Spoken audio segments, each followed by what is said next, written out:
Alex Muskoski, number 35, the left-handed pitcher out there getting a start for Rutland. And Dave Valley at the plate. Rutland winning in extra innings. In 9 innings, they defeated Essex 3-2 after trailing 2-0 all the way through the 6th inning. When Rutland got their first run in the 6th, their tying run in the 7th, and then won it on Matt Merritt's single to center field in the 9th. The catcher, Ryan Carter, working on his 15th inning of catching here this weekend. He caught back-to-back games yesterday. Pitched outstanding. Got the win in the first game as he came on to relieve T.J. Oliver, as they both put in good pitching efforts for Coach Tony Sorelli. And we'll go to 3 balls, no strikes. It'll be Dave Valley, Jacob Begnach, and Adam Picard. I'll do up here for Essex Post 91. They switched over. They're in their dark blue uniforms. The red jersey tops being worn by Post 31, and the first batter faced Will Walk. Now, Dave Valley was on base 4 of the 5 times in the first ball game. The only pitcher to get him out was Ryan Carter. He struck him out in the 9th. Jacob Begnach, now the center fielder, up for Essex. So we'll see Muskoski go to the stretch now. And I'll set the defense for you. It's a little different look for Post 31 here in the second game in this non-league contest. They took the first game of the doubleheader 3-2. There is a strike. Got Casey Battles playing first base, holding the runner on. Second base is Mike Triller. Chad Ryan getting a start at short, and Jeff Bloomer at third base. In center field, of course, Rob Dorian anchoring that outfield. In left field, T.J. Oliver, and the right fielder, Mike McMahon. I already mentioned Ryan Carter behind the dish. Alex Muskoski, first year with the Legion team, is the pitcher. He did some catching in the first ball game. He was the starting catcher. We've also seen him in the outfield, and now he is on the mound. So a big win for Rutland, non-league or not. That was a big confidence booster in that first ball game. That pitch will sail high on him, and he'll go to a 1-1 count. We're scheduled for 7. Hopefully he'll go 5. Rutland will win in a mercy rule. Or hopefully we won't go 9 again. That was a long, hot, drawn-out process. I don't imagine how the kids could play in that heat and humidity. I know just standing here broadcasting it, I was melting. And he's very preoccupied with Valley over at first base. Coach Tony Sorelli in charge of Post 31, and Chris Richard, the head coach at Essex Post 91. And the pitch on the way, and the runner off. He's going to throw down, and Carter's throw will be backhanded by Triller, and it'll be a stolen base for Valley. So up to his old tricks, just like in the first ball game. He got on base via the walk, stole second. And Muskoski, I'm not sure. Coach Sorelli looks like he come out to talk to Ryan Carter. Like I said, this is his 15th inning of work, and he might have cramps in his legs from the heat. And I know I was surprised he got the start at the catcher's position. I'm not sure who they would bring in to take his spot, and it has definitely something to do with leg cramps. It is game time temperature. At the start of the first ball game was 86 degrees, so, and that was not a typical throw down to second. Typical Ryan Carter throw. Well, Mike Dorian's going to come out and take a look at Mr. Carter, and we'll see what's happening on the flip side of the fade. So Carter will stay in the ball game. He talked to Mike Dorian, the trainer, and again, looked like leg cramps. He caught both games yesterday of the doubleheader, and he's started in right field the first ball game, came on in the 6th inning to pitch the rest of that first ball game and get the win. And here he is behind the plate in the second ball game. Leadoff base runner Dave Valley walked, stole second, and that's where we're at right now with a 2-2 count on Jacob Begnach. And Alex Muskoski from Burton getting the start on the mound for Rutland Post 31. Again, they've faced some good competition this weekend with the HI Express for Hartford, and now here with Essex. Essex able to get 200 runs in that first ball game. Looked to be in control going into the bottom of the 6th, but Rutland just kept pecking away. And one of the big plays I think got overlooked was the sacrifice laid down by Mike Sorelli, and that's going to be fouled out of play. Now, I haven't had a chance to see Muskoski pitch yet this season. Like I said, he pitches for Burton. He's played the outfield, and he was the catcher at the start of the first ball game. But he's on the mound, and we'll see what he's got.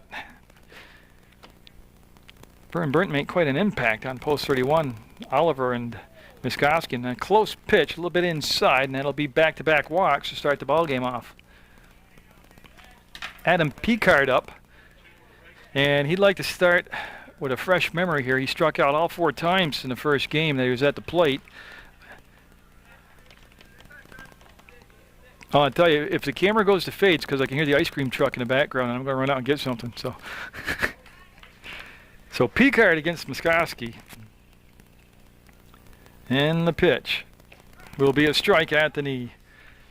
Craig Pettis behind the plate calling balls and strikes. Tim Barrett out in the field. They reversed roles. It was a good strike zone in that first ball game by Barrett. And the pitch from Muskoski is going to be fouled off, so he'll be up in the count for the first time today. No 0-2. Got Picard, and then the cleanup batter is Began, Dylan Began. He was a losing pitcher, went all 9 innings in the first ball game for Essex. And pitched well. Pitched well. I mean, a 3-2 ball game, 9 innings. Defense played well. Pitching pitched well. And Muskoski looking for that first out of the ball game. Will get it. Double steal. They'll throw it on the third and got him! Oh, nice quick tag by Bloomer. The throw was high, but he brought it down in a double play.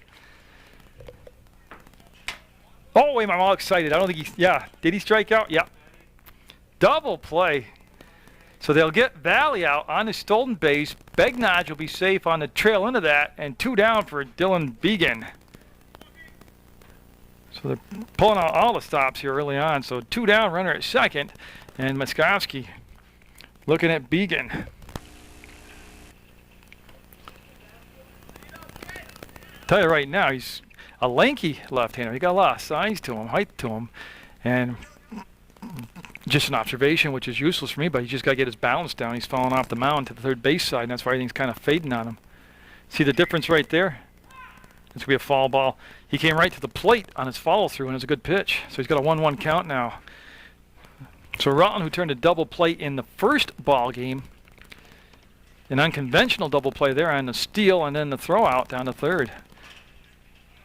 Hey, a non-league game. I like Essex coach's philosophy. He's letting it all fly here in the contest. So Muskoski will come inside a bit too far, and it'll be ball 2. So he's had 2 walks, a strikeout. He threw a runner out trying to steal, and looking for that third out. Get the offense up at the plate. And it's a good pitch, and it'll be fouled out of play down toward Otter Creek.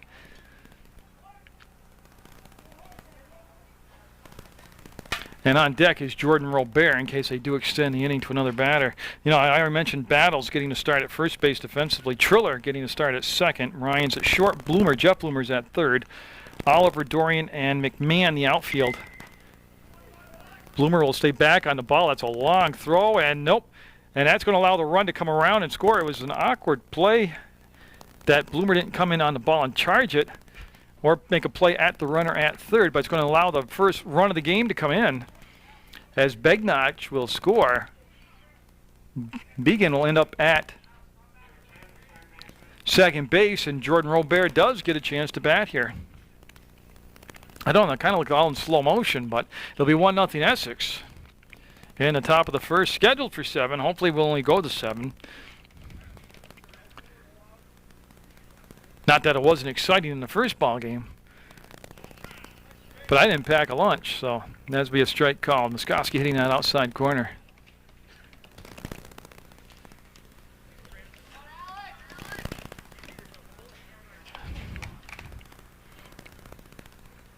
And strike 2 on the fastball. Great location. Tied him up down low inside, and he'll have an 0-2 count.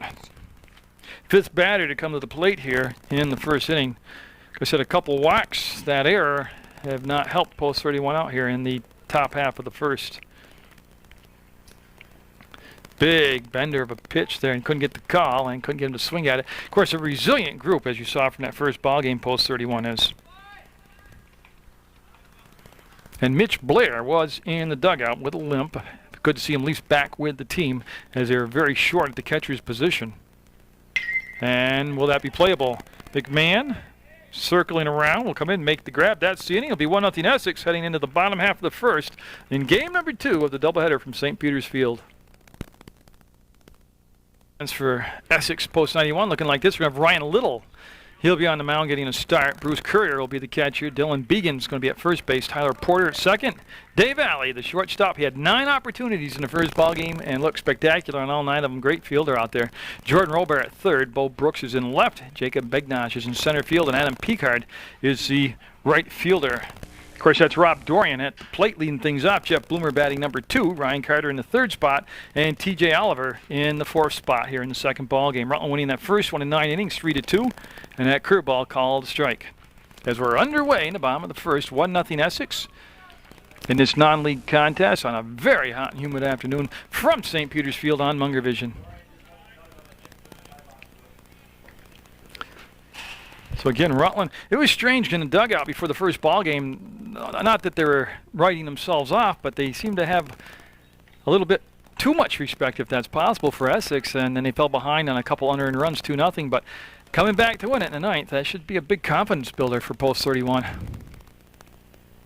And Little to the plate, and that'll be fouled out of play. So Ryan Little getting the start here for Essex. Again, Began got the start in the first game, went all 9 innings. Now, I don't have an official pitch count. I don't think it was in the hundreds. I mean, I don't think it was in a staggering amount. And that will just miss on the outside corner. Well, a full count to Rob Dorian.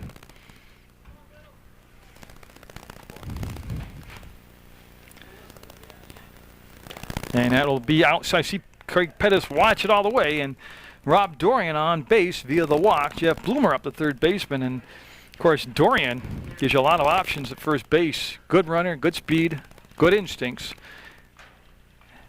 And see if Coach Sorelli wants to jumpstart his offense with the running game. The aggressive running game, of course, a huge part of Post 31's offensive success. And that pitch will come in high and outside. And again, Courier, the catcher, and boy, he looked down at first base. He didn't fire. Dylan Began holding the runner on down at first, and Dorian with about a 4, maybe a 5-step lead right now. He'll fake the steal, and the pitch will come in for ball 2. So Bloomer in control of the count at 2 balls, no strikes. Carter on deck, and then Oliver, like I said, has been swinging a hot bat. He'll hit in the cleanup spot in game number 2 for Coach Tony Sorelli. And again, that's a floater as it came in, and a good eye, and it'll be ball 3. So he goes to a 3-0 count, goes to 3 balls on the first 2 batters. Essex picking up an unearned run in the top half of the first. And I'll be back-to-back walks for Little.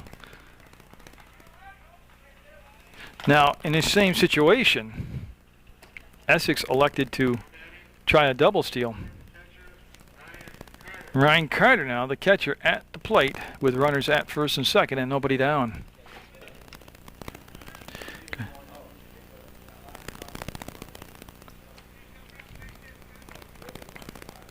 And he'll swing at that first pitch, a fastball down the middle of the plate and fall it back into the screen, and Courier, the catcher, will chase it down. On deck will be TJ Oliver. Rodolfi DHing for Mike McMahon. He'll bat in the number 5 spot. Rodolfi was winning pitcher in game number 2 yesterday, so he'll be in the dirt, and a good stop by Courier, closing up the 5-hole, not letting the ball squirt through. Of course, back in the 70s, there was a semi-pro team, the Rutland Royals, and they had lights at the field for night baseball. I tell you, I wish they'd put them back. Imagine a nice nighttime doubleheader would be so much cooler.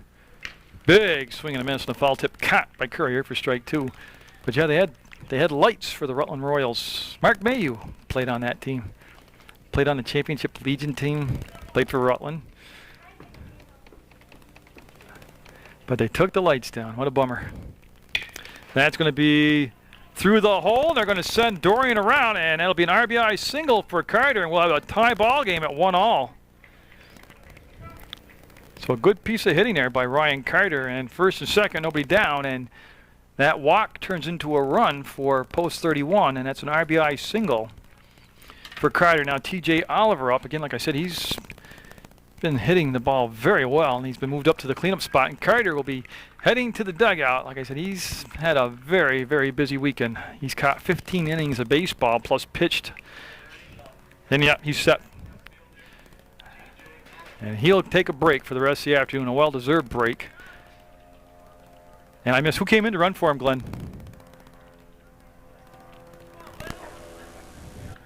Who was the courtesy runner? I missed it. Bloomer, okay. So Aaron Bloomer coming in to run for Ryan Carter, and he'll sit down, hopefully hydrate up. Or pinch runner, yeah. All right, so a 1-1 game, and TJ Oliver at the plate with runners at first and second, and nobody down, and he'll watch that one dip in too low, and it's a good eye laying out that pitch. Yeah, it's official now. Steve Shortle on the PA system, and Steve Shortle Jr. on the scoreboard.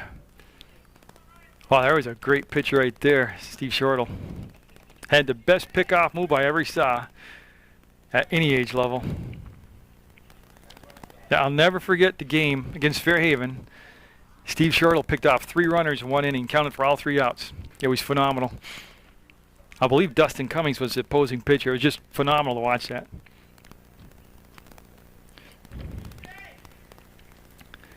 And the pitch from Little, it's going to be cranked on through the hole. Yeah, and Bloomer, that ball was hit so hard and so sharp and got the outfield so fast that nobody could turn around third base and score. So we'll have the bases juiced here for Rutland, post 31. Boy, and again, Oliver just been hitting the ball so well. Joe Rodolfi, the DH, coming up, and Coach Richards coming out to have a chat with his starting pitcher. And of course, he's got his catcher out there, Courier. I don't believe he's going to take him out, but could be talking pitch selection. But yeah, Rutland tagging the ball. The singles have been no seeing eye singles. They've been sharply pulled base hits. So the lefty, Joe Rodolfi, up now. Got the table set for a big first inning. Rutland with a 1-1 game. Nobody down right now. And Ryan Little looking in, getting the sign. Essex got the 1-0 lead in the first, and Rodolfi ahead of that curveball will beat it down in the dirt. And Craig Pettis showing the good speed, dashing out from behind the plate to make the grab and throw the ball back to the pitcher. There is a slight breeze blowing. I don't think it will affect play. I don't think it's going to be like a home run breeze, but it is blowing out from home base to left center field near that 360 marker out in left center. And that's going to be back to the pitcher. It could be a double play out. They're going to go for the force out, and the throw to first. Got him! They're going to say they got him. Double play. So we'll stay tied at 1, 2 down, and the runner's at second and third now on a bang-bang play at first.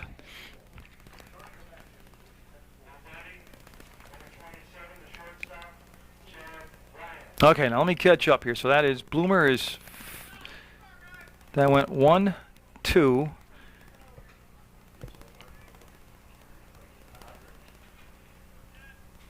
And then Rodolfi was 1-3. Okay, so a double play by both teams in the first inning. Remember the strike 'em out, throw 'em out double play by Rutland, and that double play there.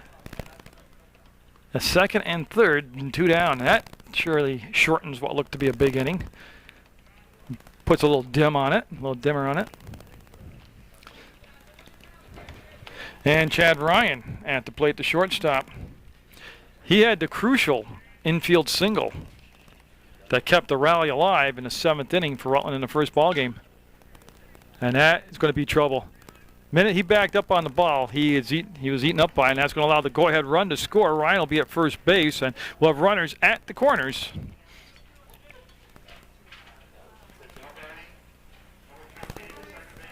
Mike Triller getting his first at-bat of the weekend. But again, once the third baseman, Robert, backed up, that pretty much was a done deal, especially with the speed Chad Ryan had. That would have been an almost Brooks Robinson type throw, or Greg Nettles, Rico Petroselli type throw to get the runner at first. So Triller getting a start at second at the plate with Rutland up 2-1 in the bottom of the first over Essex. There's a little toss over to first base, and Chad Ryan not much of a lead there, able to just kind of skip back. And the mercy rule works like this: a 10-run lead, the trailing team has to have 5 full innings at bats. There's the steal attempt, and they'll concede the base to Ryan. No throw coming down. And so Triller now with the table set, runners at second and third, and the 2 outs. And Little has labored here in the bottom of the first. Tell you what, those horizontal foul balls like that, Triller had a beat on that pitch.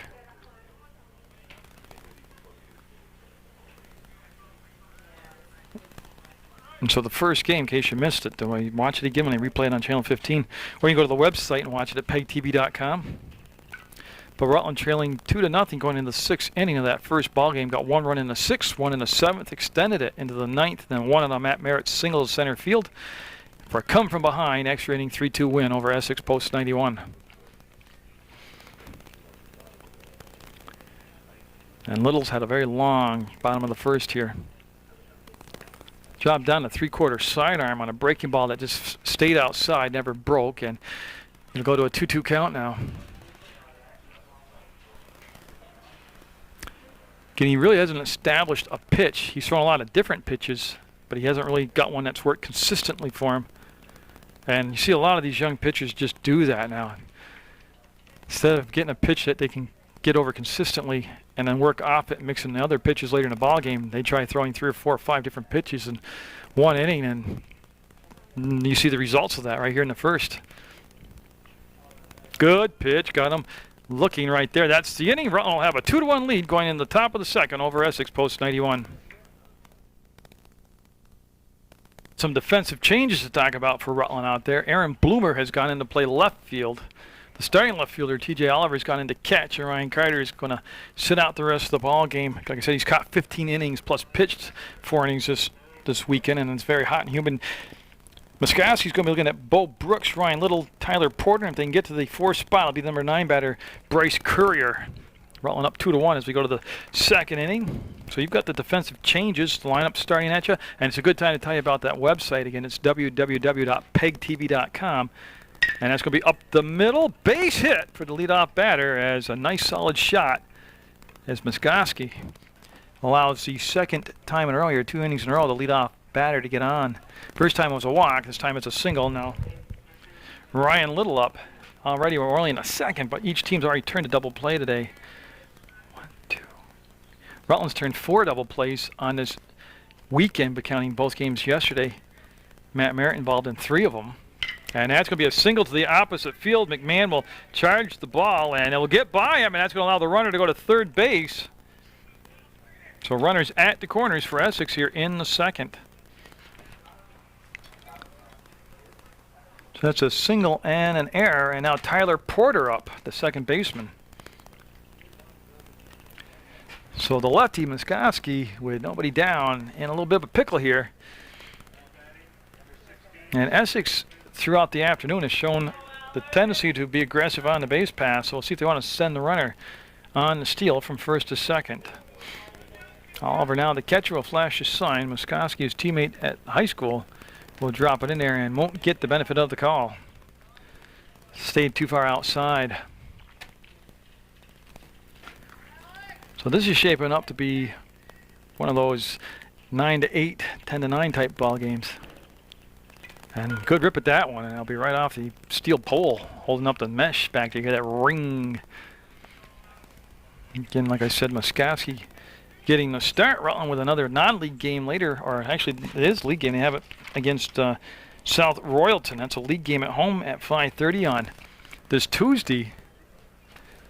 No determination on who will be the starting pitcher in that contest. There's a throw to 1st, and the runner back, Little ahead of that throw. The Ryan Little, the runner back ahead of that throw. And again, big thank you to the fans who've stayed for the 2nd ball game, but we got to get more people in these bleachers. Get out here and support your American Legion baseball team. And yeah, that really broke down and inside and fouled off, and we'll have a 1-2 count with nobody down in the 2-1 game. Rutland with the lead, and Essex threatening here in the top of the 2nd with runners at 1st and 3rd. And see Porter stepping back in. Oh, nice pitch. He'll get the strikeout for the 1st out. That'll become his 2nd strikeout of the ball game. Now bring up the number 9 hitter, Bryce Courier. Yeah, so from the left side, Courier will step in there. And the top of the order, David Valley on deck. They said Valley had a 4-for-5 day in the first ball game.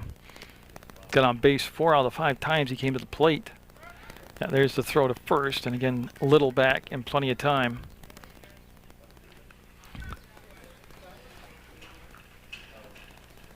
And again, at the start of the first ball game, the temperature was 86 degrees, and I'm not sure it's gone down a degree.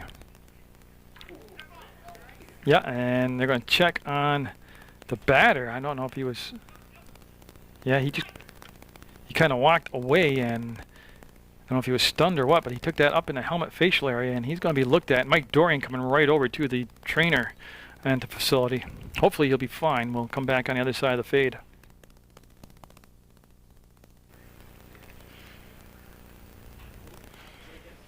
Yeah, you can see Muskowski taking a more of a very lengthy delay as the young man was hit by the pitch for Bryce Courier. Took a few steps toward first, was very dazed, and then they immediately called for Mike Dorian to come out. I can only assume it's going to involve, well, I'm assuming it's his parent.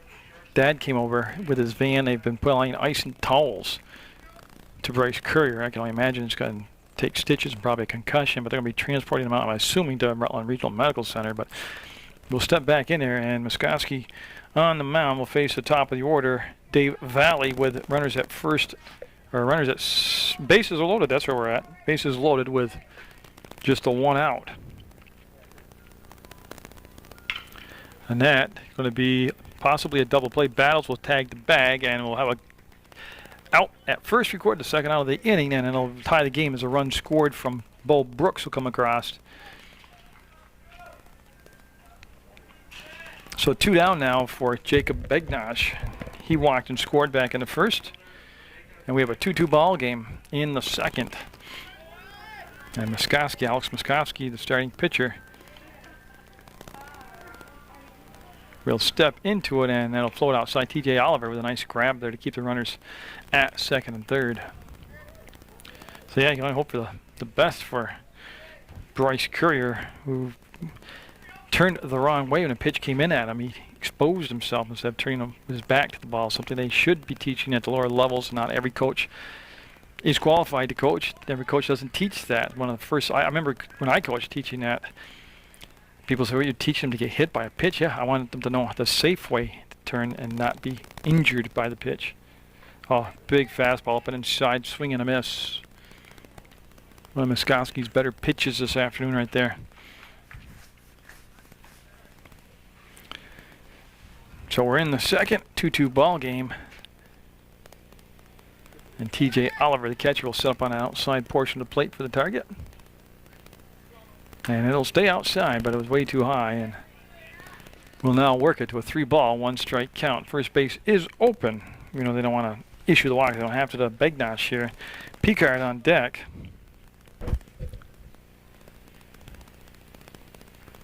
And that's going to be hit to the shortstop, Chad Ryan. He'll make the throw to first, and nice scoop out over there by Casey Battles. He'll hold on to it for the out. We'll go to the bottom of the second, all tied up at 2.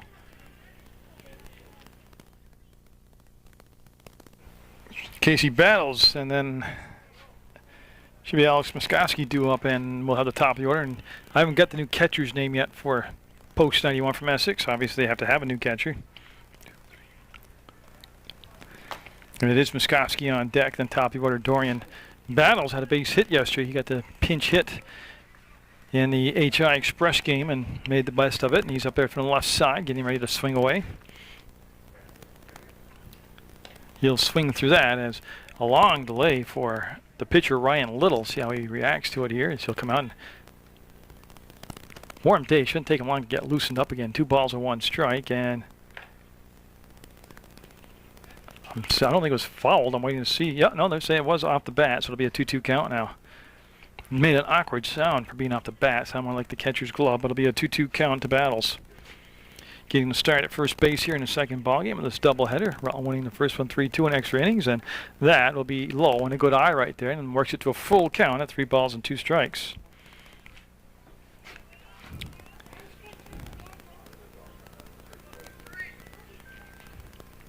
He'll earn himself a walk as he was patient at the plate and showed his good eye. And that'll be the leadoff batter on. Second inning in a row for Rutland. Both times it was via the walk. And now Alex Muskowski, the pitcher, due up.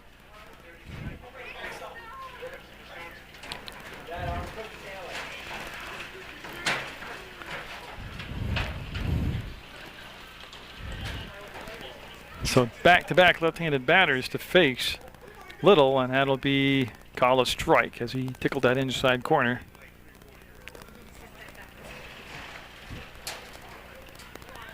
Okay, we're in the bottom of the second, scheduled for 7. We're tied at 2. And that's going to be hit over to second base. They'll look for the double play. There's 1 and 2. We'll get Muskowski going down the line. I do believe he called him off. But wait and see as Alex looks like he's walking back to the bag.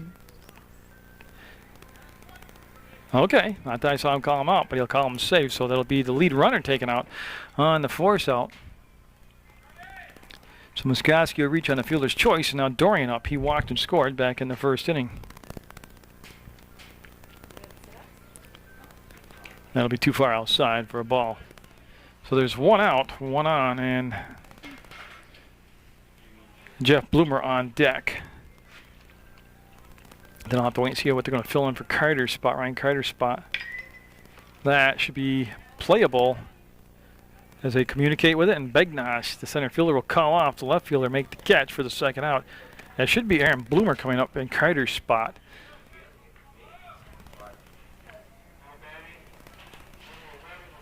And this is Jeff Bloomer up. He walked back in the first inning.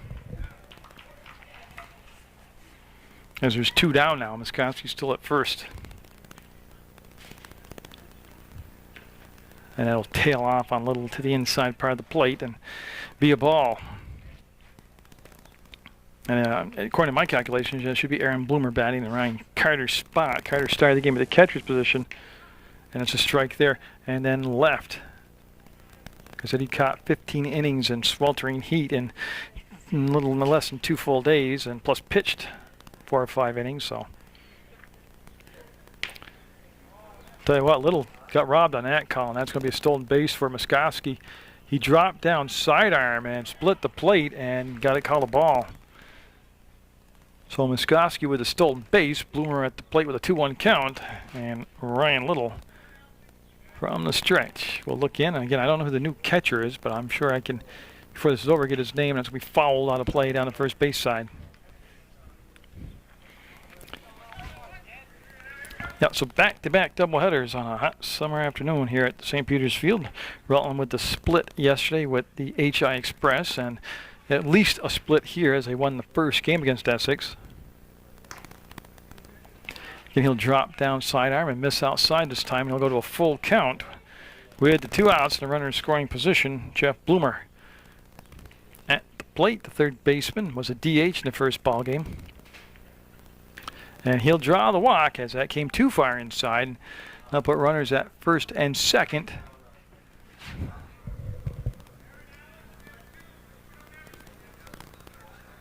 And I'm just...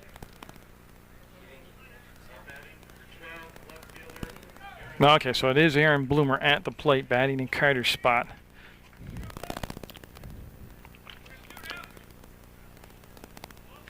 Again, Muskowski with a good leadoff from second. That'll be bounced in the dirt and a good block by the catcher behind the plate to keep the ball in play and not allow the runners to move up. So TJ Oliver, if they can extend it here with Bloomer, Oliver will be the on-deck batter for post 31 from Rutland. And each pitcher has experienced long innings. A lot of pitches being thrown by both sides here in the second ball game. And that first ball game, like I said, Began went all 9 innings for Essex and taking the 3-2 loss. And that could be chased down by Begnash on the run over his head.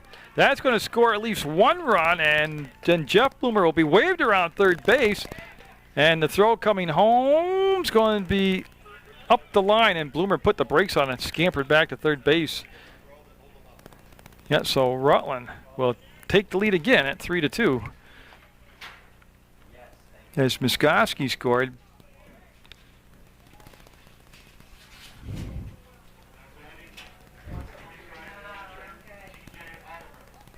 And that will bring up TJ Oliver. I'm just waiting. Bloomer ends up at third. Well, 1 Bloomer at third. Aaron at second. Jeff at third. And a 3-2 lead for Rutland. That's a good piece of hitting right there, too, by Bloomer's Oliver at the plate. Had a single his first time up. And like I said, he's been hitting the ball very well this weekend here for post 31. So, yeah, we've already had as many runs in 9 innings. Well, we've had as many runs here in not quite 2 innings as we had in 9 innings in the first ball game.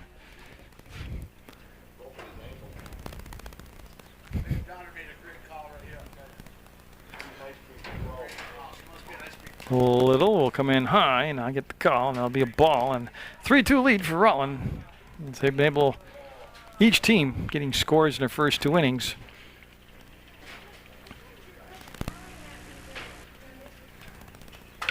That'll be put into play to the shortstop Valley. He'll scoop, fire, and keep his perfect afternoon going. But again, Rutland able to play the run and have a 3-2 lead going into the 3rd inning of play from St. Peter's Field.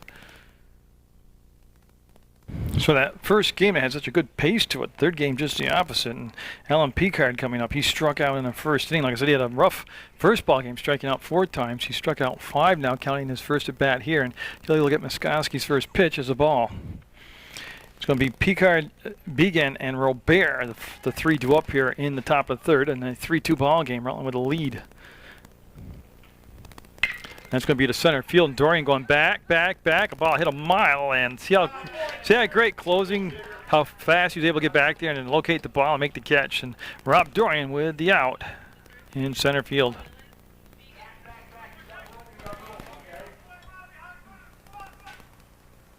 Again, we've seen this weekend some great center field play. Skelza yesterday for Hartford did a nice job in center field. Of course, Dorian always outstanding in center field for Rutland. Begnash here today's been solid for Essex, and that's going to be foul out of play for a strike. So there's 1 out, nobody on here in the 3rd, as we're right in the 3-4-5 spot in the order. Began reached on an error in that first at bat back in the 1st inning.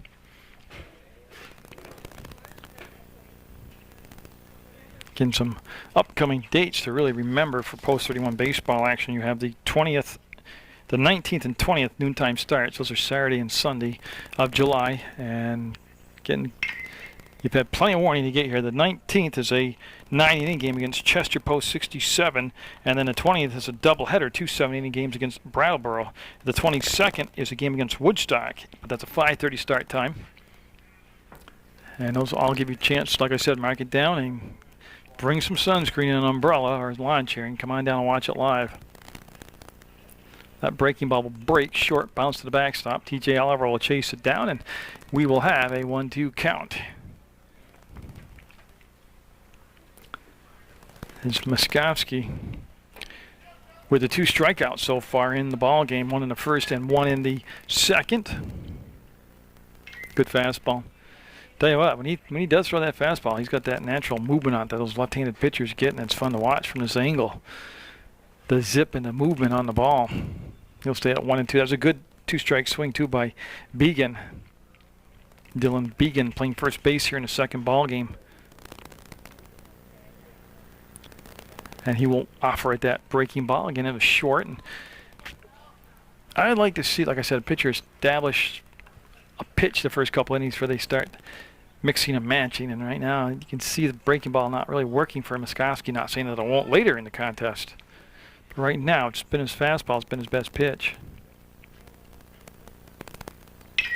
That was the fastball there, and that's going to be, Chad Ryan will get the grab on it, but he's going to be on the outfield grass by the time he puts the brakes on, and he'll wisely hold the ball, not compounding the base hit into an error and the runner going to second. So that'll be a base hit for Began and bring up Jordan Robert. He flied out to the right fielder his only time up, and that was back in the 1st inning. Both teams have shown a very eagerness to run when they get runners on bases, and that looks to be playable by Triller, and he takes just a few steps to his left, and Triller will make the grab. And after the play, Robert fired his bat violently toward the dugout, and they should speak to him about that. That's, first of all, uncalled for. Second of all, one of your teammates are going to get hurt for no reason. As Bro Brooks up, he singled and scored back in the 2nd. and called a ball. And that could be a break for Brooks right there, but it'll be 1 ball, no strikes. Muskowski with 2 down now. And the runner at first. There's the move to first, and Casey Battles over there holding the runner on. Defensively for post 31. Again, Battles at first, Triller at second, Ryan at short, Jeff Bloomer's at third. TJ Oliver, the catcher. And that's going to be hit down to Triller, and he'll stay on the ground low, flip to first. That's the inning. They'll strand 1, and Rutland will maintain that 3-2 lead going into the bottom of the third over Essex on Channel 15 Sports. Joe Rodolfi will take the first pitch for a strike from Ryan Little as he'll enter his 3rd inning of work. That was the first inning that either team hadn't scored the top of the 3rd. Rutland able to shut Essex down. That'll skip to the backstop on a 1-1 count. So you're looking at Rodolfi, who will be followed by Chad Ryan, and Mike Triller, Casey Battles, Alex Muskowski. That's the middle to lower half of the order here in the second ball game for Rutland. Again, every Saturday at 4 o'clock in the afternoon on Channel 15, you can turn on and watch all the local sports handed in for that week. And that's every Saturday at 4 p.m. in the afternoon. Games of the week being played by Tom Leipold, the program director. And something I watched about a month ago, they had Cal Joslin, great Golden Glove boxer, and the boxing barber, they call him. It's going to be up the middle, stop, the throw from the knees, he'll get him. Tyler Porter with a major league play right there will get the out. Oh, but Cal Joslin's getting boxing reestablished, boxing club in Rutland, and he's got a new stable of fighters, and Tom Leipold went out and videotaped their bouts, and got to watch that. It was good stuff to watch. Chad Ryan up, he reached on an error back in the first inning. So Essex trying to mirror what Rutland did and get out of this inning defensively without allowing a run. That pitch called a strike as it just nicked the outside corner. Triller on deck. Tell you what, that's several times today that Ryan Little has dropped down sidearm, and that pitch just stayed inside a little bit, but completely had the batter fooled. And again, backing up at third, this time making a play, the long throw, and they will just get him. Nice strong arm over there at third base by Jordan Robert. So 2 up, 2 down on a 4-3 and a 5-3 ground out. Now Mike Triller up. He struck out his only plate appearance back in the first inning. And I still don't know who the new catcher is, but we'll work on that. Usually Mr. Shortle or Nicole Densmore will make the announcement from the PA box, but they haven't done that yet. And that pitch, a strike, is Ryan Little, like I said, trying to duplicate his counterpart here and shut Rutland out for the first time this afternoon. He'll drop sidearm this time, and that just stayed flat, stayed outside, never broke either way. Very quiet crowd here for the second ball game. I think that lengthy delay after the Bryce Curry got struck in the face kind of put a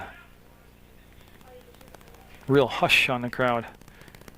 The indication was it was the nose to lip area was lacerated. But again, very fortunate to have Mike Dorian, the trainer here, all-world trainer, at the event. So the 2-1 count, 2 down, nobody on. That pitch will make it.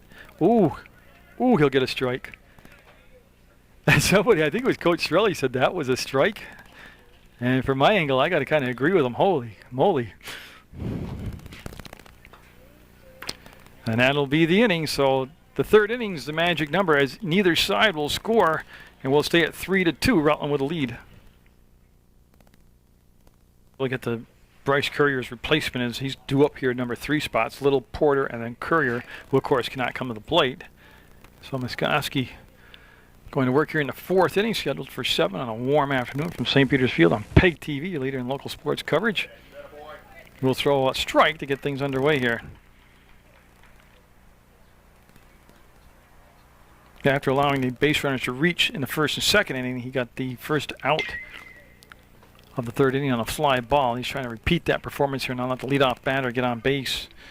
He hasn't pitched that bad at all. He's got the 2 strikeouts so far in the ball game. He has hit the 1 batter. And his defense has been stellar behind him. First thing that jumps out to me, of course, is the catch by Dorian in center field. And boy, strikeout number 3 as TJ got a little crank on the ball, throwing it around the horn, threw it out to right field. Oh, the fun part is I got his dad sitting in front. That's the best part. Tyler Porter up. He struck out in the 2nd. As there's 1 out, nobody on here in the 4th. Rutland trying to get a sweep here, an improbable sweep of Essex.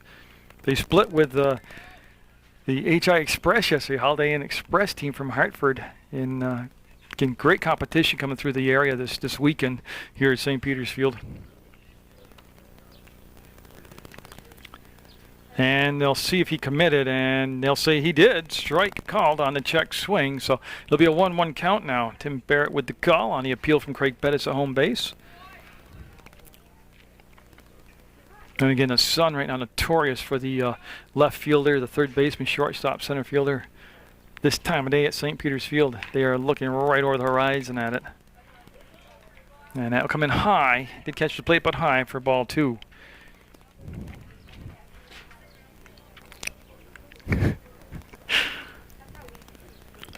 Oh, well framed, well received, and a good pitch right down the heart of the plate for a 2-2 count now. It's 3 strikeouts so far in the ball game for Moskovsky. To my knowledge, getting his first start of the season, at least first home start, because I do all the home games. And he'll miss low and inside, and he'll push it now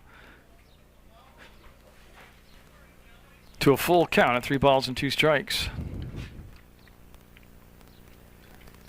Again, he got the first out the last inning, then allowed the base runner on, and he will do the same thing here. So they'll put the tying run on at first via the walk, and they'll bring up.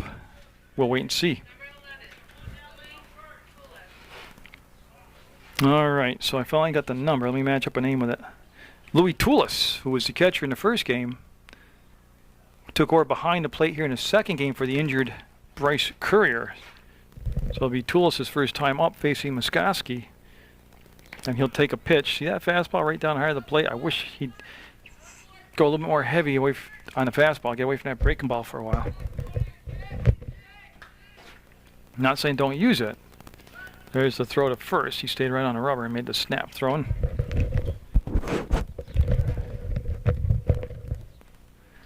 Again, he's a good size left-hander, a tall kid. Got that snap action, able to stand flat-footed and throw to first. And a great breaking ball there. I have no problems with that, as it fell right off the table and he swung over the top of it for an 0-2 count.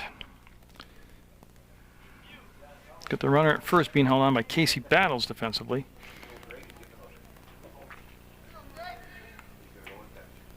And that looks to be out of play.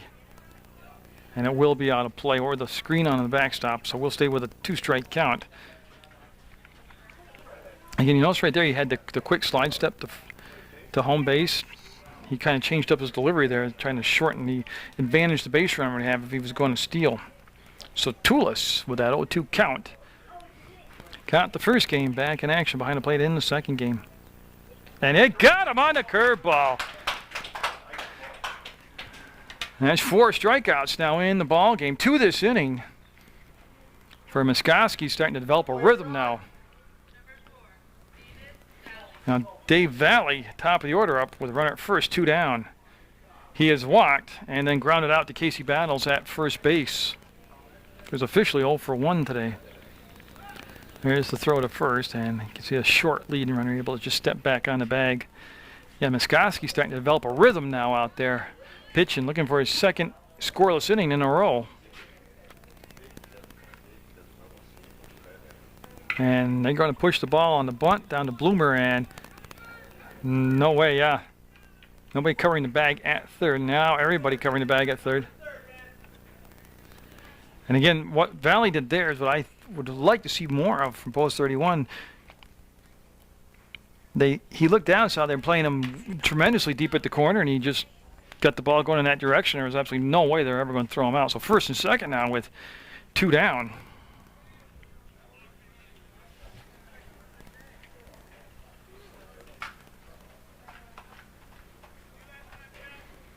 And Jacob Begnash up. He walked and scored in the first, then grounded out to Chad Ryan in the second. Here he is in the fourth with the tying run down at second in a 3-2 ball game. And whoa, don't get the call on it. And it's not where the catcher catches the ball. It's where it crosses the plate. And it seemed to have nicked the corner, but it'll go as ball one.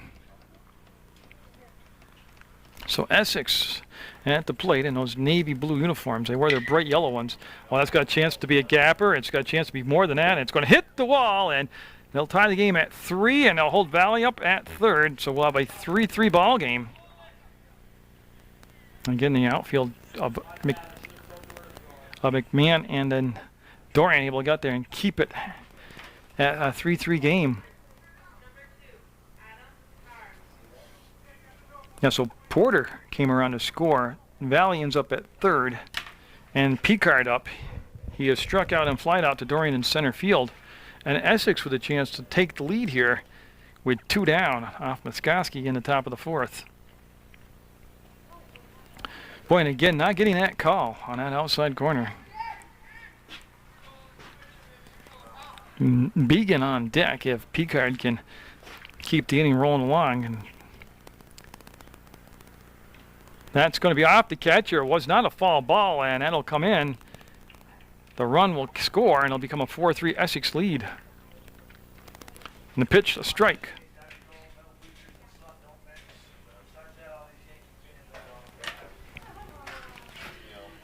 So the runner will move up to third base. That's Begnash. I'm trying to keep track of him. He went to third base. The run scored. 2 runs here this inning, make it 4-3 Essex. And Muskoski back to work here. That'll be fouled out of play. Nobody will be able to get to that. It's over the fence toward Otter Creek. Yeah, he had to strike out, the walk, the strikeout, and things were looking pretty good. And then all of a sudden the Valley bunt, and then Begnash with the single.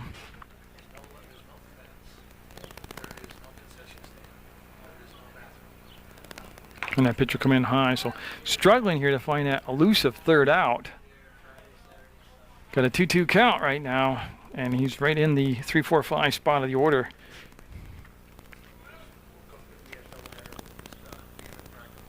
And that's going to be off the fist, and I don't think Casey Battles will have a problem. No, he'll make the catch. That's the third out, but Essex will rally and take the 4-3 lead going into the bottom of the fourth over post 31 from St. Peter's Field. Casey Battles, he walked his first time up. He'll be followed by the pitcher, Alex Muskoski, then the top of the order, Rob Dorian up. As we go to the bottom of the fourth, and that first pitch will bounce in the dirt by Little to the plate. Be an obvious ball called. And you still have Dylan Began at first base defensively for Essex. Tyler Porter is at second. Dave Valley's at short. Jordan Robert's at third. It's Brooks Begnash. That's foul ball. And Pecord, the outfield, and the new catcher, of course, behind the plate is Toulis. So Louis Toulis, the only exception to the start here of this bottom of the fourth. And a good eye there by Battles, and they'll go to a 2-1 count now. Essex with 2 runs in the top of the fourth, coming away with 2 outs, able to take the lead.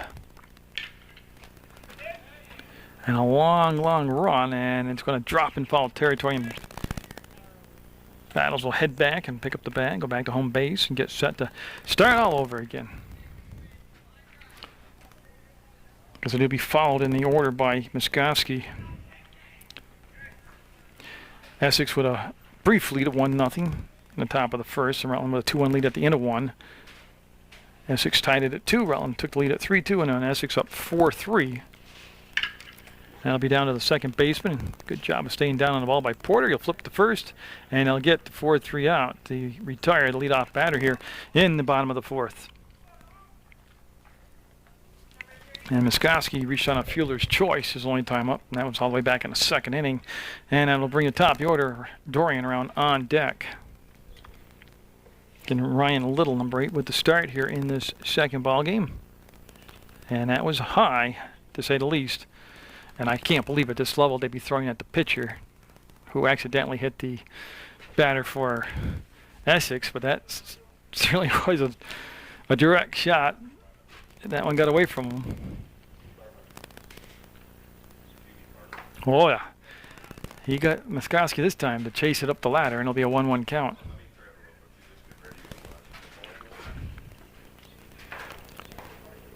So Ryan Little trying to keep the lead here for Essex. In the bottom of the fourth, we'll have a 1-2 count. McMahon is who they've DH'd for in this ball game for post 31. He's pitched some very valuable innings for him. McMahon has innings for him, and he's played the outfield very solid, but I've yet to see him come to the plate and take some swings. A wind-up and the pitch, and I believe that could be played over the shoulder. Nice job. Oh, that's Valley again. What a shortstop he is. I believe he's had 12 touches in his doubleheader, and showing you his range right there. That's great range, great catch. And Dorian up, he has walked and scored, and then flied out to Begnash in center field. And again, this is the top of the order now with 2 down and nobody on base. He'll duck down out of the way. Is that one? Again, that's several times now. Little's dropped sidearm with mixed results as far as success. That time it was obviously a ball. And Jeff Bloomer, third baseman, on deck for post 31 in Rutland.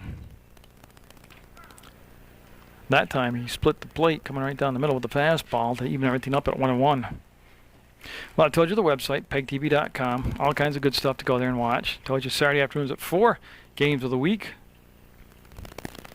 Told you to watch for the All-Star High School basketball games that were played recently at CSJ, and more upcoming Legion baseball games. That's got a chance. It's going to be a base hit. Dorian with a solid shot up the middle will be on base with 2 down. One thing, 1, 2, 3 innings are hard to come by in this ball game. Now Bloomer up. He has walked twice in the ball game. This is Jeff Bloomer. Aaron Bloomer, his brother, will be on deck. And again, start of the ball game. First ball game was an 86-degree start time. And that's going to be a hard chopper, and they'll back up on third. They'll throw to second, and he'll be safe. And Dorian will stay at second, so take the error right there. Yeah, we'll have a first and second situation, see if they can capitalize on it. Talking about post 31 as Porter couldn't handle the throw. Now Aaron Bloomer up. Yeah, he had an RBI base hit his only time up. So post 31 trying to duplicate what Essex did in the top half of this inning, get 2 outs, but then score the runs. And Dorian with excellent speed at first base if there's a single hit to the outfield. That's going to be a little comebacker to Little. He'll just flip it over, and that's the inning. That's the threat. It'll stay 4-3 Essex going into the 5th. Your shortstop for Rutland is going to be Matt Constellati, number 16, going in to replace Chad Ryan. And Dylan Began at the plate for the 3rd time today. He's reached on an error and had an infield single, so he's been on twice today. Alex Muskoski stays on the mound as we're in the 5th inning, scheduled for 7. It's a 1-run game. Essex with the lead. It's gone back and forth throughout the contest. And the pitch. It'll be a foul ball down the first baseline. So just to reset, Jeff Bloomer stays at 3rd. Consolati becomes a shortstop. Triller's at 2nd. Battles at 1st. Oliver is behind the dish doing the catching. Muskoski's on the mound. McMahon, Dorian, and I should know this. Oh, the other Bloomer boy, Aaron, out in left field. That's the outfield for you. So an 0-2 count to the leadoff batter, Began. And he won't offer up with that pitch. Nice job of trying to receive and frame the pitch by Oliver, the catcher, but he couldn't steal the call. And we'll stay with a 1-2 count now. And again, if you just get to a game live, that's going to be a base hit, no doubt about it, as he pounds it through the hole at short. And that'll put a runner on at first base to get things started off here in the 5th inning for Essex post 91. Now, get to a game live. I'm sure you'll get hooked on it and start coming to a lot of the games live. Doesn't mean you don't have to stop watching them on either the internet or on Channel 15 TV, but you really need some support here for these players in person. Jordan Robert up. He's 0 for 2 today. He's flied out to right and flied out to second base. And that's going to be a wild pitch, big-time wild pitch. And Muskowski's been kind of a 50-50. He's looked either real sharp or he's struggled. He's had no middle ground, no gray area. So runner in scoring position down at second base. And Robert looking for his first base hit of the second game of the afternoon here.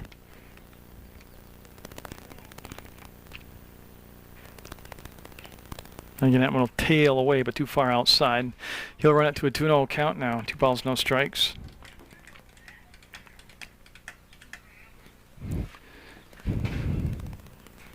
Same pitch, same result. 3 balls, no strikes. Again, good opportunity to invite you to watch Sports Beat, the Everything Show. It's on Mondays at 4:30, Tuesdays at 5:30 in the afternoon, and then Thursday night at 9 p.m. Muskowski really hasn't thrown a lot of pitches, but it is a very hot and humid afternoon, and I don't know how long Coach Sorelli will go with him. Not that he's in any danger here. No, he's going to come out and have a chat with him. So there's the coach. And like I said, he's played 4 games this weekend. He's got another game on Tuesday, and just with the way he's body language and the instructions, he's not going to take the ball from him, I believe. I think he's going to just try to work on some mechanical issue and then let him keep pitching. Situation right here, though, it's a 1-run lead for Essex. They have 2 on, nobody down, and they're in the 5th, scheduled for 7. And yeah, Muskowski's going to stay in there. I didn't think he'd be coming out at this point. And so Bo Brooks up. He has singled and scored and grounded out to second base where Triller tossed him out.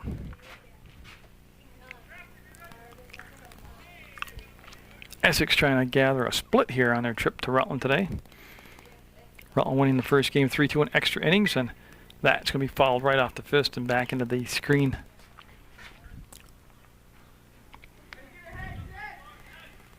They'll flip the ball back in to Craig Pettis behind the plate, calling balls and strikes. And we're set. Everybody in position. We're good to go. An 0-1 count. And like I said, they've turned quite a few double plays this week. A runner off at the... Oh, that's a shame that he bunted like that. Or did they say it wasn't touched as a foul ball? I do not believe the bat made contact with the ball. 0-2, but it was a strike because he didn't bring the bat back. But runners will move up on that. Well, I'm going to officially call it a wild pitch. So second and third, nobody out now. See if they keep that bunt on or they take it out. Everybody in on the infield trying to cut down the run coming home. Or at least Bloomer and Battles in at the corners. And that was high. Yep, definitely high. Caught the plate, but high. 4 strikeouts in the ballgame for Muskowski at this point. He'd love to get number 5 right here. He got it right there on the breaking ball. Caught him looking. He wasn't expected it. 1 down and still runners in scoring position. Yeah, now Ryan Little up. He struck out his last time up, and prior to that he had singled. So some insurance runs sitting out there on base right now for Essex post 91. And they keep everybody in on the grass again defensively on the infield. Trying to cut down the run at home base. Oh my goodness, that looked like a good pitch. Well, he hasn't gotten a call on that outside corner, and I got a feeling that's kind of his spot there, and he needs a break and get that call occasionally, but there goes ball 1. Yeah, they make him move the pitch in like that off the corner, and it becomes a very hittable pitch to the right-handed batter, and they'll go to a 1-1 count on the foul ball. So Muskowski trying to work his way out with jam here in the 5th. Keep the deficit at 1. And it's a big task right now with the second and third situation, just the 1 out. Oh, got some help there from Little as he went fishing. And he'll go to a 1-2 count. Wicked movement on that pitch right there.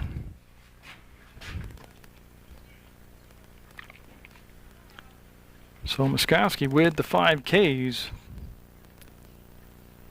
Yeah, tried to come back outside and missed. Not a bad spot. It's a 2-2 count now. It's a good spot to set up the high fastball. Just bring it up inside a little bit. And the pitch. And he had the heat on it, and it came inside too far, and he'll work it to a full count now at 3 balls and 2 strikes with Porter, the on-deck batter, and then Toulis. They had a double play. Post 31 did back in the first inning. Strike him out, throw him out. Struck the batter out, then threw the runner out third, trying to make the steal. And Muskoski just couldn't decide on a sign there. He'll step off the rubber, and he'll have T.J. Oliver recycle through the signs again here. And that's going to be deep enough to do a lot of damage. That is going to land and roll, be picked up by Bloomer. 2 runs are going to come in. You see the second run there coming in on the trail, and then pulling in with a double is the pitcher Little, as he cranked that in pretty good shape. So that's going to become a double and 2 RBIs. Now Porter, and he has struck out and walked. He's also scored a run today for Essex. So he hung that curveball up there, and boy, once you get no snap and you leave it right around belt high, Little gave it a ride. So there's still the 1 out, 2 runs in now, and still a runner in scoring position. Right there is what he did not get the last breaking ball to do. Snap. Like I said, Toulis on deck. And so Essex with that 6-3 lead now. And Muskoski will miss down and away with that pitch.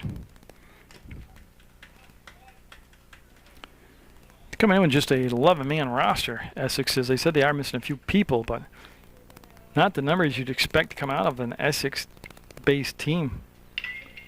He'll rip that foul. Get some shrieks from the crowd over there in the bleachers. That was quite a smoker down the third baseline as he was able to turn and pull it. 1-2 the count to Tyler Porter, the second baseman for Essex.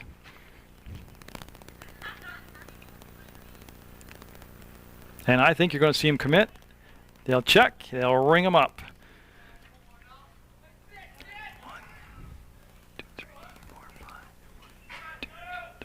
6 strikeouts now for Muskoski. I was doing my math, and you guys excuse me because I did graduate from Rutland. Sometimes that does hurt you. But Toulis up. He struck out his only plate appearance. He came in to take the place of Courier, who got struck in the face by a pitch and had to obviously leave the ball game. So 2 outs, 2 in, and runner on second. And Muskoski trying to minimize damage here. Get this third out. Good stop behind the plate by T.J. Oliver.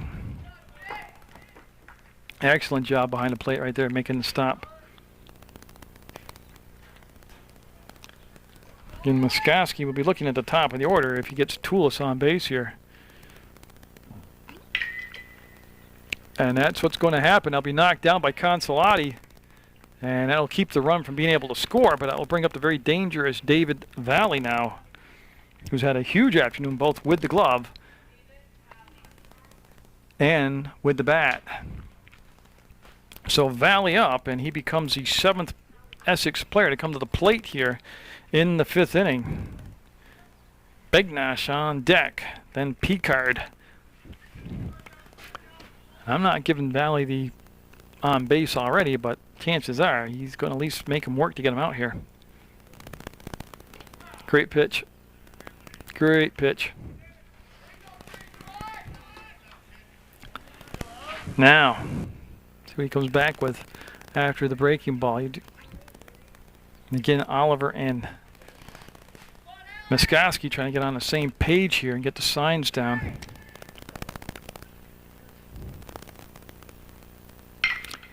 And that's going to be an opposite field RBI single, and Bloomer will pick it up, get it back in, and I knew Valley was sitting on that outside corner. Very smart baseball player, so he'll pick up the RBI as that drives in Little. Toulis goes to second, Valley at first. The 8th batter to come to the plate, Bagnosh up now. He had an RBI single his last time up, as it's gone to 7-3 Essex. McMahon on the run, circling around, and was it fair or foul? It was obviously a fair ball, and they're going to hold the runner up at third base. So yeah, I don't know if he had trouble picking the ball up. Toulis will score. Valley ends up at third. Bagnosh will end up at second. And now the ninth batter, Picard, to come to the plate here in this fifth inning. As it goes 8-3 Essex, and that's going to be it. That's the second visit to the mound, and we'll have a new pitcher when we come back up from the fade. So Mike McMahon will go to the mound, and the 2 or 3 times he's coming to pitch this year, he's done an excellent job. He just switched his places with Muskoski. Muskoski will go out to right field, and McMahon will come from right field into pitch. That's going to be fouled out of play. Yeah, McMahon played for the Red Thunder team, Rick Samirski's team that played here at St. Peter's Field, one of those all-star U13 or U14, I think it was, squads. And good player, good-looking player. Picard has had an 0 for 3 day in the second game. He has struck out, flied out to center, and flied out to first. And again, they're looking for that very elusive third out. 4 runs in this inning for Essex. It's 8-3. Post 91 with the lead over Rutland in the fifth inning of a scheduled 7-inning game. That one will stick up high and stay high, and it'll be a 2-1 count now. This is the ninth batter to come to the plate, and Muskoski, he's responsible for the 2 runners on base right now. And that's going to be on a rope, and that's going to be cut out by Bloomer. Nice play by Bloomer. Even though both runs will score, just get over and close it down like that. Good hustle. So 2 more runs will come in, and they'll go 10-3 now, Essex with the lead. So I just want to catch up on my bookwork. Bagnosh scores and Valley scored, and that's 2 RBIs, and now Began up. So they have sent 10 batters to the plate here in the fifth. Oh, good location. Some smoke on it, too. Good location by McMahon. Yeah, again, Bloomer able to get over there, hustle, cut that ball off and go into the fence and becoming more than a single. That's going to be an opposite field shot, and that's going to be again cut off in the gap by Muskoski. He'll come up and throw through the cutoff and give it to third base, and we'll have runners at first and second, still just a 2 down here.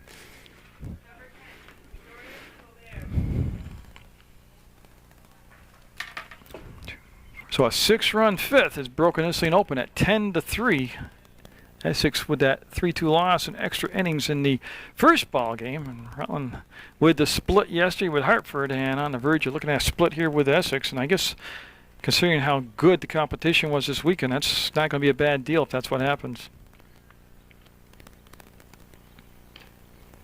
And he'll aim outside, come in low, and there'll be 1 ball to Robert. Robert slide out to right, flied out to second, and walked. And when he walked, he eventually came around to score a run. That was this inning. This is his second time up here in the fifth. Neither team up until this point in either the first game or this game had a big inning like this. So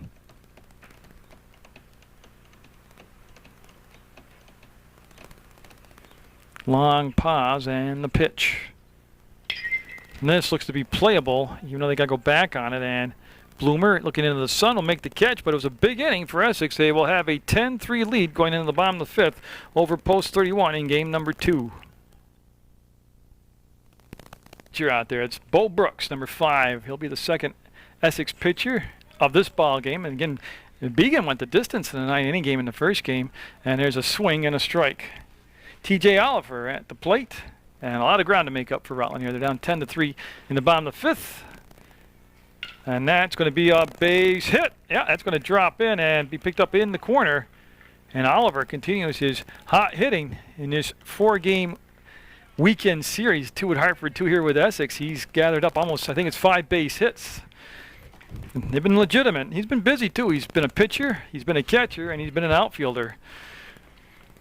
And I get the impression, talking to his dad, that TJ is an all-around, just completely absorbed in the sport of baseball, loves it. On a very close play at first base. Bo Brooks, the lefty, looking right over there, but that was kind of a nonchalant way to go back to first base. And this is Joe Rodolfi up at the plate for Rutland. And Rodolphe 0 for 2 today.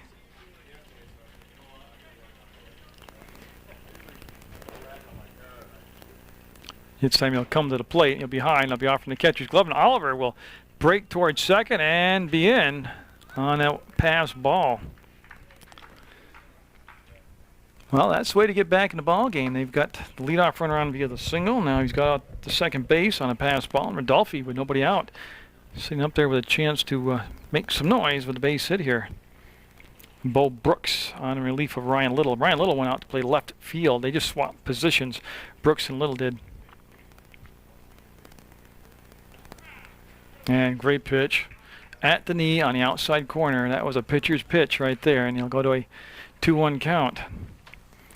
Chad Ryan due up next, and I saw Chad in the bullpen throwing. I don't know if he'll pitch today or not, but he was throwing in the bullpen. Whether or not he's just loosening up between starts, maybe he'll be the starter for Tuesday night's ball game, but he's still out there throwing, so I would venture a guess we're going to see a pinch hitter up. Oh, we'll see Consolati up. That's who should be up next. And Chad probably then just throwing for the sake of getting some pitching in, and probably will be the starter Tuesday night against South Royalton. Good eye right there, and they'll work it to a full count at 3 balls, 2 strikes. Oliver down at second base, and Rodolphe waits the pitch from Brooks, who'll go from the stretch, the lefty. Wow, that was a great pitch. And it's going to be knocked out. He's going to be safe. Yeah, he's going to eat it over at third base. That's Jordan Robert with the error. And so again, this is how you get yourself right back in the ball game. Yeah, and it is Matt Consolati up for the first time today, taking Chad Ryan's spot. So Consolati came in to take Ryan's spot at shortstop. Will take his spot in the batting order. He's got a first and second, nobody out situation. And they'll be high for a ball. Good eye by Consolati. And again, with Oliver and Rodolphe on base, not bad speed at all to have out there for post 31. You know, they can't expect to get 7 runs this inning. It'd be nice, but if they can just get 2 or 3 runs. Oh, great fastball.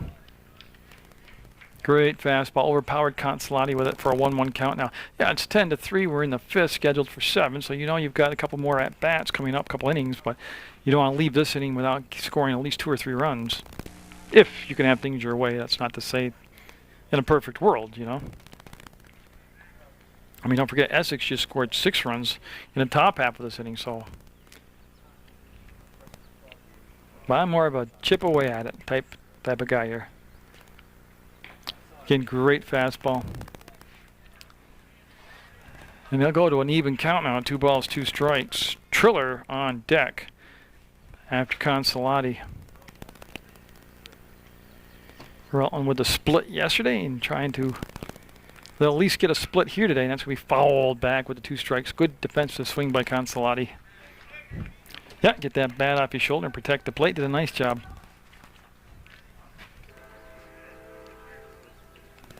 Again, the field for all the sun and then tons of rain, just magnificent condition here. Mickey Kelly and Johnny Chaffee and gang do a fantastic job as groundskeepers down here.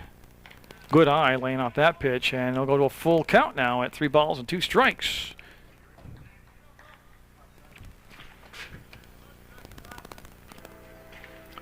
Consolati, with his first at-bat here of the home season, will draw the walk. Good eye, made him work. And that will load the bases up with nobody out. So, again, I don't want to jinx him because each team's been able to turn double plays today. But the makings of a big inning here, and Triller up. He has struck out twice, but that was against Ryan Little on the mound. He's facing Bo Brooks now. And Brooks is going to get a visit on very short notice here from the head coach, Chris Richard. He'll come out and have a chat with Brooks.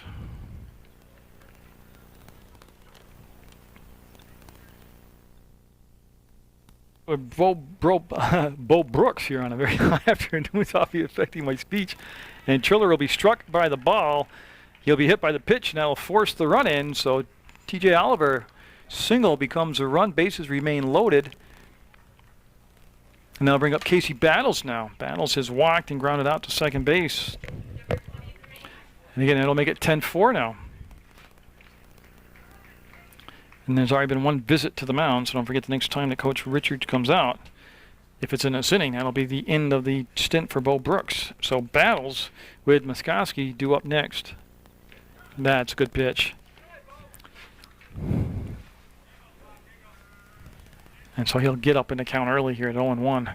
Yeah, 6-run fifth seemed to have broke the game wide open here for Essex, and now they're trying to not get back those runs here in the bottom half of the inning. That will miss, low and outside, and we'll leave the count up at 1-1. Again, with fall sports season really not that far away, I can tell you right now, I'll have Mill River boys and girls soccer coverage for you. And CSJ soccer coverage for the first time from the college this season. That'll sail on him inside. And again, he's an all-or-nothing candidate right now so far, like Muskoski was. He'll throw a beautiful, beautiful pitch. And then just the next one, whether it's release point or whatever, it just flat out ugly. That'll be inside, and it'll be off the plate, and we'll make it a 3-1 count. Nowhere to put them. Bases are full of post 31 players right now with nobody down. One run already forced in by the batter being hit. And Bo Brooks becoming much more deliberate here as the vice tightens on him. His first inning of work, and it's going to be an adventure, and that'll be outside, and that will be ball 4, and that will force in another run. So they'll lock in that run and keep the bases loaded with nobody down. That's the big number as it goes 10-5 down. Muskoski up, and I'm looking at that dugout over at Essex, and no, he's going to stay with them. I know it's a non-league game, and he's going to let him go through the growing pains of learning. So Muskoski, who was the starting pitcher up there, and he can help his cause out as far as he can't win the game, but he can get himself in a position to maybe not get the loss either, get a no decision. Needs a base hit. So far they've done it with one single, some walks, and a hit batter this inning. Nothing spectacular. And that will be a foul ball. That was one of the first good swings of this inning that Rutland's been able to get off. Top of the order, Rob Dorian on deck, then Jeff Bloomer. And so Muskoski, obviously a left-hander, will step up there and get set. Release Brooks picking up the pace here between pitches. And see him again, though. He's thrown 3 different pitches, you know, and the fastball's been his most effective pitch, but he won't stay with it. Because your defense can't make a play on a walk or a hit batter. That's right off the fist and straight back, and we'll have a 2-2 count now. That was the fastball right in tight on the fist. It's a good pitch. And Muskoski reached on a fielder's choice in the second, then flied out to the third baseman, Jordan Robert, his last time up. Got him. And they've got an awful mess now. They've got everybody off the bag, and that's Battles, and he'll be out. The run will score, and that was by design. So they'll strike him out, throw him out, and get 2 down here, but they will get another run in.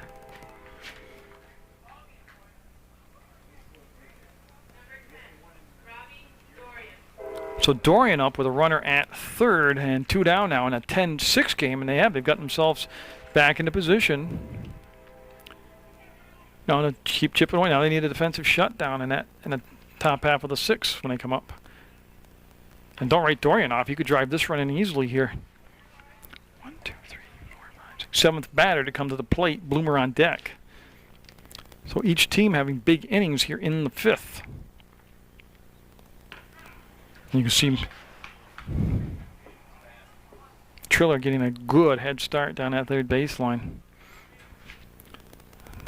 A lot of times, too, that's just to distract the pitcher, and that's going to be fouled into the screen. So we'll stay at 1 and 2, and Dorian, an excellent 2-strike hitter. Very experienced, very smart, good instincts, knows he's got to protect the plate up there with the 2 strikes on him. Boy, with a base hit here, though, make it just a 3-run lead. And that breaking ball did not break for Brooks. And like I said, Chad Ryan was throwing in the bullpen, but I would be surprised not to see McMahon come back, but I really don't know what Coach Shirley's got up his sleeve here.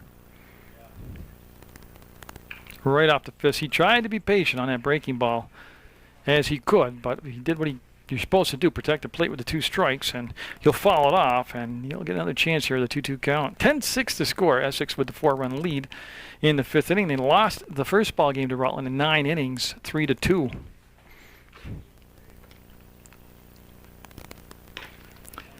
And he will get them, and that'll be the inning. But again, Rutland made a dent in that lead, and we'll go to the 6th, 10-6, Essex. So in the 6th, it will be McMahon coming back to the mound, and he'll be looking at Bo Brooks, Ryan Little, and then Tyler Porter. And if they do get to a 4th batter, it'll be the catcher, Louis Toulis. And I'll set the defense for in a second, but it stays the same as it was at the end of the top half of the 5th. They'll come inside and just miss hitting the batter. You got Casey Battles over at first base defensively. Mike Triller is at second. Matt Consolati is at shortstop, and Jeff Bloomer is at third base. The catcher is TJ Oliver. And the pitch on the way from Mike McMahon will be high for a ball. Alex Muskowski is now the right fielder. Rob Dorian's in center, and Aaron Bloomer is the left fielder. McMahon came on last inning and replaced Muskowski on the mound. And again, came in hard with that fastball. Going to foul it off, 2-1 to count. Right now, the 5th inning, with that 6 runs that Essex pushed across, the big difference in the ball game. Rutland able to respond with 3 runs in the bottom of the 5th. Bo Brooks, and it'll be interesting to see who will come out to pitch the bottom of the 6th for Essex. And he'll leave it short, and he'll push it now to a 3-1 count. So, not that he wants to, but he's 1 pitch away from putting the leadoff batter on here in the top of the 6th. And boy, close pitch. It'll be ball 4, and that'll send Brooks down to first. Ryan Little up. He had a double last time that drove in 2 runs in that big 5th inning. They sent 11 batters to the plate in the 5th, Essex did. Porter on deck, and Little getting all set. He was the starting pitcher. He could only win the ball game for Essex. He's now since moved to left field. And he'll take a strike right down the pipe from McMahon. Well, we've seen some awful good baseball this weekend with HI Express coming in from the Hartford area. Rutland getting the split with that. Great pitching performance by Sean Fernandez of Hartford in Game 1 with 12 strikeouts in that contest. And then today with Essex, we've seen Rutland with that 3-2 9-inning win. And that's going to be a base hit. Bloomer will scoop it up and toss it in. So first and second here for Essex. Yeah, TJ Oliver started that ball game, went 5 strong innings for Rutland in today's win over Essex, and then Ryan Carter came in and pitched a very strong ball game to finish it out and get the win in relief. So there's nobody out now for Porter, and he has struck out twice and walked. He's on that walk. He also came around to score a run. So McMahon back to work from the stretch. We'll look in and fire away. And that's being called for by the shortstop. Yeah, he'll make the grab. You can see Consolati and Dorian trying to communicate there, and it was Consolati on the outfield grass that'll make the catch. Good range there by Consolati. Good thing about that, too, is the runners could not advance up on that fly ball, so there's 1 out now. Toulis up. He has struck out and had an infield base hit and eventually came around to score back in the 5th. He had to come in to take the spot of Bryce Courier, who started this second game at the catcher's position, but then was hit by a pitch in the face area and had to be attended to and left the ball game. So Toulis ended up catching basically both ends of the doubleheader. And that's going to be knocked down by Consolati, and he'll scoop it up. See Tim Barrett, the umpire, getting things organized on that infield. And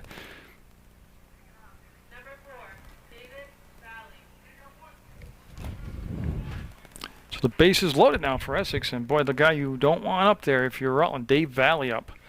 What a doubleheader Dave Valley's had. So they're looking to respond to Rutland's 3 runs in the bottom of the 5th here in the top of the 6th. They got the table set for a big inning. Bases loaded, just a 1 out, and that pitch comes inside to Valley. He had a great first game, reaching base 4 of his 5 plate appearances. He's been as effective here in the second game, but it's his glove, he was just outstanding. And that could be a gapper, and that's going to drive in a lot of runs. There's one coming in. They're going to wave Little around. He'll come in.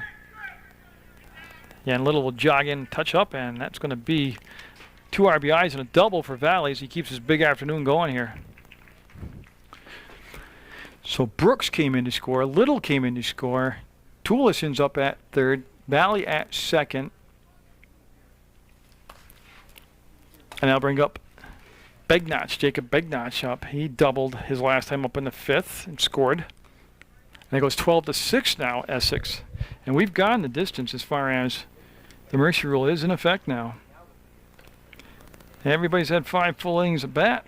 And all they need is one of these teams to get a 10-run lead, and that'll be the ball game. So McMahon, not as effective here as he had been in the past performances. That'll be golfed foul for a strike. We're going to have a 1-1 count. 1, 2, 3, 4. I already faced, this is the 6th batter to come to the plate here in the 6th inning. And 12-6 the score. Essex posts 91. Trying to scrap up a win here and get a split with Rutland.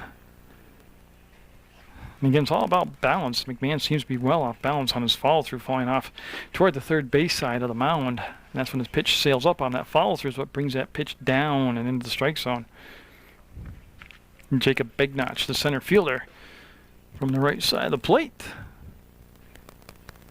They have the pickoff play on, and yeah, Valley was there well ahead of the time. And good job by Triller and a good job by the pitcher McMahon on executing that play.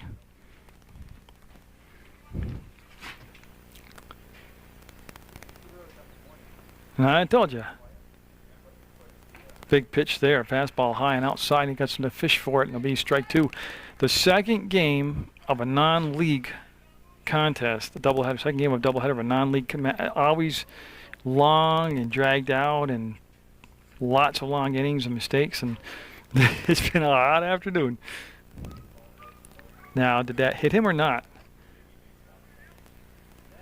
Nobody said anything, so obviously it did not hit him. I thought it might have struck him on the bounce in the dirt. Good job by Oliver stopping the ball. Full count. And McMahon looking for the second out here. Will not get it. He'll walk him, and that will reload the bases now. And I'll bring up Picard. He's got a 1-for-4 second game going. He singled the last time up. Prior to that, he had struck out and flied out twice, once to center and once to first.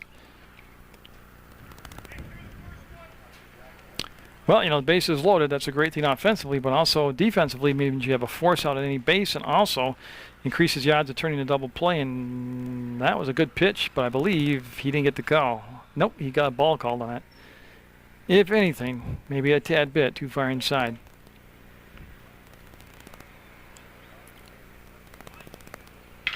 And that's jacked. I mean, that is jacked. And that is going to be out of here. Grand slam home run. And that should be the ball game. That'll be a 10-run lead at 16-6. And what a way to end the ball game. As you can see him coming into view right there. And boy, he got every inch of that. That was Picard, who had a terrible first game. He struck out 4 times in the first ball game. Once here in the second. It's 5 strikeouts, but I think that makes up for it right there. As that becomes a 16-6 lead in the way I understood the rules, and I could be completely wrong. It's 10 runs after 5 innings, and we're still playing, so. Maybe because it's non-league or the coaches wanted to, I don't know. But Began up now. Bases are clean. That'll be a ball.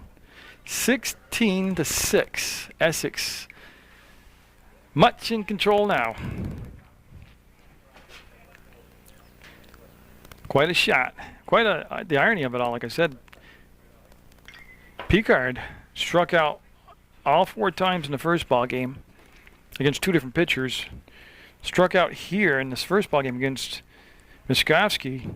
and then just hit a grand slam. And I think that's really, like I said, putting a Band-Aid over a boo-boo and makes it all better now. You can forget about the 5 strikeouts in a doubleheader. You hit the big one. And McMahon really struggling here to find the plate. 1-1 to count. 1 out. And a long, hot afternoon here in the second ball game.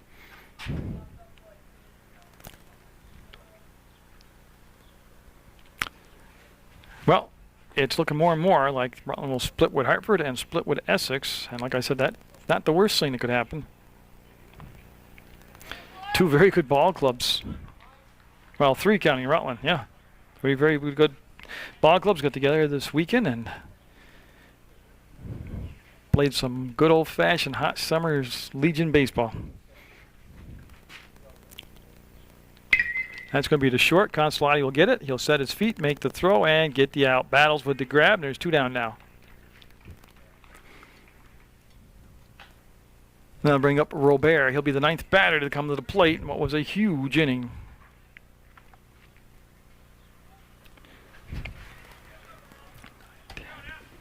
It's been a back-to-back 6-run innings for Essex.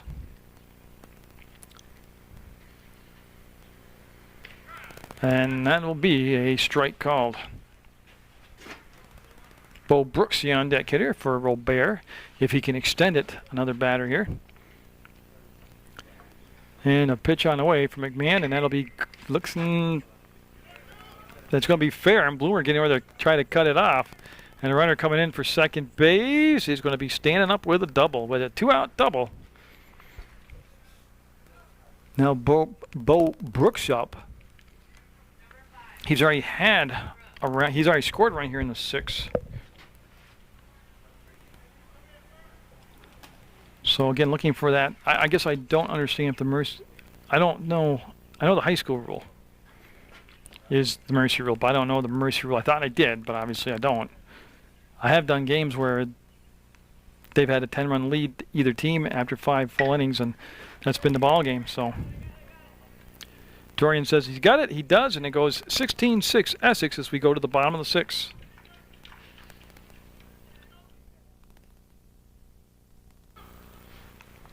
So back-to-back 6-run innings, once in the 5th, once in the 6th, have really put distance between Essex and Rutland. Bloomer, Jeff Bloomer, leading things off here in the bottom of the 6th against Bo Brooks. Brooks came on to pitch the last inning, gave up 3 runs. And he's going to be looking at the 2-3-4 spot here of the Rutland order. And like I said, it's looking more and more like a Rutland split with Hartford and a Rutland split with Essex after the weekend's over. South Royalton on the horizon for a 7-inning game on Tuesday night. And reached outside for that outside pitch and pokes it foul down the first baseline over the fence toward Otter Creek. And like I said, due up next after Jeff Bloomer should be his brother Aaron Bloomer.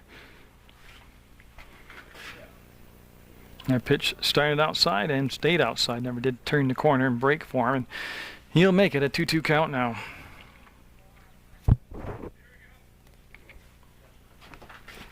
And again, just getting back to the... well, that's a shot, and right at Little, he'll make the grab. That's a tougher catch because he's looking right into that sunshine. But they'll retire Bloomer on a line drive to left field. Aaron Bloomer up. He has singled, had an RBI, and then he grounded out to the pitcher.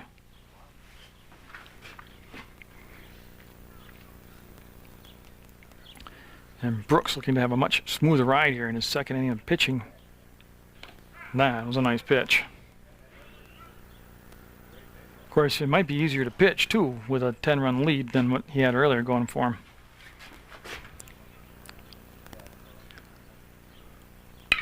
That's going to be a base hit. Little will get to it and cut it out, but that's going to be a base hit for Aaron Bloomer. He's got 2 hits on the afternoon, and there was no doubt about that one. He ripped it to left, so I'll bring up T.J. Oliver with Joe Rodolfi on deck.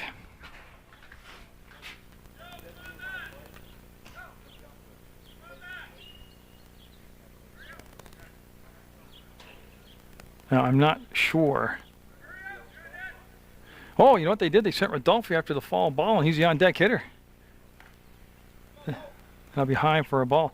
I'm not sure why you would, if you're in the lineup, why you would be the player going over to get the foul ball or the fence, not somebody who's not in the lineup playing. But now he's got to run all the way back. That's going to be a foul ball out of play. I've never seen that in a Legion game. Different.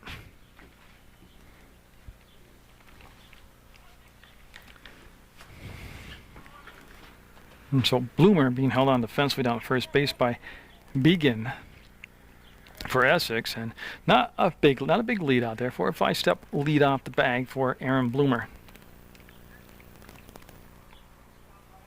And TJ Oliver just waits, and great curveball. Froze him on it. Dropped right in there for strike 2. 1-2 the count to post 31's TJ Oliver. Again, Bloomer with a very conservative lead over there. Brooks looking right at him, and that's being called for by Porter. He says he's got it, and he does. Yep, so the second baseman partially in the shade there will corral it up and have out number 2 of the bottom of the 6th. Now Joe Rodolfi's up. He's come back from his scavenger hunt looking for that foul ball. And he'll step in there obviously from the left side. And Joe got the win yesterday for Rutland in the second game. Throw to first, and Bloomer back easily ahead of the throw. And Brooks again having a much more fluid second inning pitching than he did last inning when he surrendered 3 runs.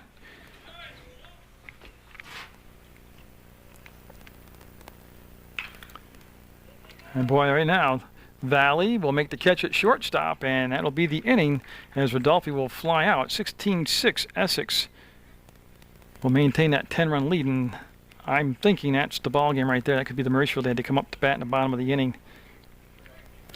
And if that's the case, congratulations to Essex. They got the split with Rutland. Great afternoon of baseball here, both Saturday and Sunday, but Rutland not bad. They split with Hartford and they split with Essex, and that's not a bad thing. A lot of people got to play, and hope you'll get out and catch a game live. If not, remember PEGTV, you can watch it right on Channel 15 or on the computer at the website. And don't forget, give Munger Vision a break. Give him a little nod now and then.